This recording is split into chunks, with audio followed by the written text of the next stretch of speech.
আজকে রান্না হবে এই ডাটা দিয়ে রুই মাছ। এই ডাটা সুন্দর করে পরিষ্কার করে নিচ্ছি। এর ছাল ওঠানো হচ্ছে। এর দেখো এর মধ্যে এগুলো করা হয়েছে।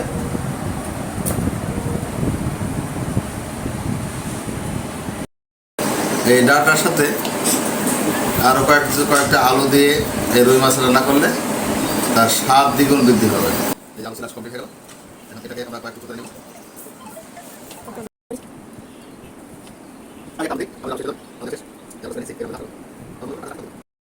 সাজনার সাথে দিব, সাজনা দিয়ে রান্না হবে এটা। আর এটা হলো রুই মাছ দিয়ে ডাটা এবং আলুর রান্না হবে। ফ্রিজ থেকে মাছ বের করে ভিজাইতে দিয়েছিলাম।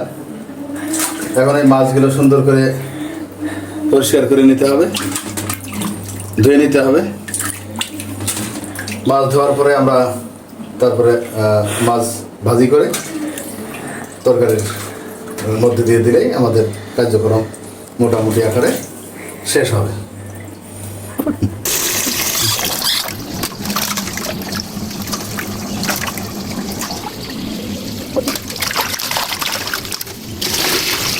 মাছের যে একটা গন্ধ থাকে সেই গন্ধ দূর করার জন্য আমরা এখন কিছুটা লবণ ছিটিয়ে দিচ্ছি। লবণ দিয়ে তার মধ্যে সুন্দর করে পরিষ্কার করে নিতে হবে। এভাবে পরিষ্কার করলে মাছের যে একটা গন্ধ থাকে সেই গন্ধটা দূর হয়ে যায়। দূর হলেই তখন এই মাছ বের করে আবার একটু হালকা কুসুম গরম পানি দিয়ে ধুয়ে নিতে হবে। ধুলে পরেই মোটামুটি মাছের যে একটা মানে থাকে গন্ধ থাকে সেই গন্ধটা দূর হয়ে যাবে। গরম পানি করা শেষ। এখন এই গরম পানিটাই মাছের মধ্যে দিয়ে আমরা একটু পরিষ্কার করে দেব। তাহলে মাছের যে একটা গন্ধ থাকে সেই গন্ধটা কিন্তু আর থাকবে না। ফ্রাই প্যানটা গরম হয়েছে। যথেষ্ট পরিমাণ গরম হওয়ার পরে আমরা মাছ ভাজার জন্য পরিমাণ মতো তেল দিয়ে দেব।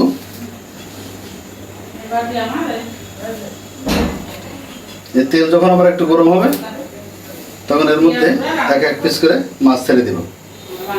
তখনই মাছ ভাজা শুরু হয়ে যাবে। মাছ ভাজি করার আগে একটু লবণ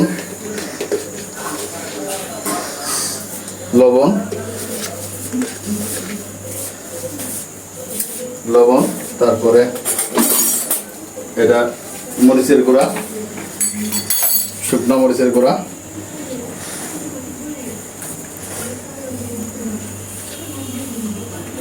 মরিচের গুঁড়া, পরিমাণ মতো এবং পরিমাণ মতো হলুদ দিয়ে এটাকে ঘেটে নিতে হবে। এটা সুন্দর করে ঘেটে নিলে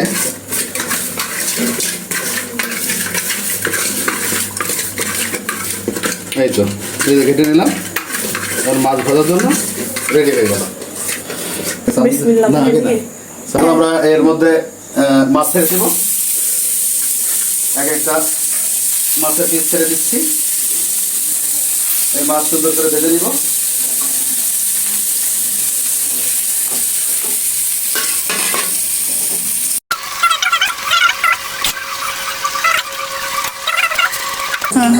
আমরা এই পেঁয়াজ ব্লেন্ডার কিন্তু পেঁয়াজ এই পেঁয়াজগুলোর মধ্যে ছেড়ে দেব।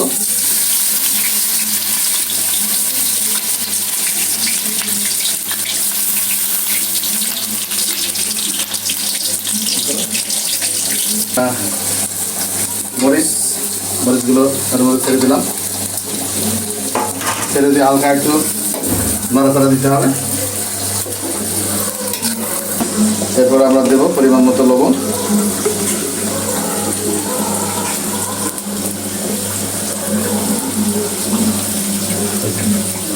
দিতে থাকতে হবে। এটা যখন একটু ভালো মতো হয়ে যাবে তখন এর মধ্যে কিছু পরিমাণ মতো হলুদ, পরিমাণ মতো মরিচের গুঁড়া দিলে আমাদের সুন্দর একটা রেসিপি তৈরি হয়ে যাবে। এই পর্যায়ে এসে পরিমাণ মতো হলুদের গুঁড়া দিয়ে দিব। এই হলুদের গুঁড়া আমাদের স্বাদকে আরও কয়েক গুণ বৃদ্ধি করে দেবে। এরপরে দিব আমরা মরিচের গুঁড়া। পরিমাণ মতো মরিচের গুঁড়া দিলে মোটামুটি রেসিপি তৈরি করতে সক্ষম হবো। এটা হওয়ার এক পর্যায়ে আমাদেরকে আবার ওইগুলো দিতে হবে ডাটা। আমাদের আজকের রেসিপি হলো ডাটা দিয়ে রুই মাছ রান্না।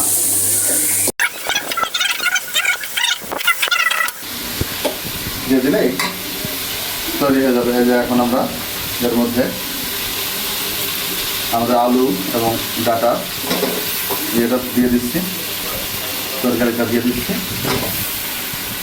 দিয়ে দিলে সুন্দর রেসিপি তৈরি রান্নার জন্য তৈরি হয়ে যাবে। এরপরে এগুলো যখন সিদ্ধ হয়ে যাবে তখন আমরা এর মধ্যে মাছ দিয়ে দেব। মাছ দিলে আমাদের মোটামুটি রান্নাটা শেষ হয়ে যাবে।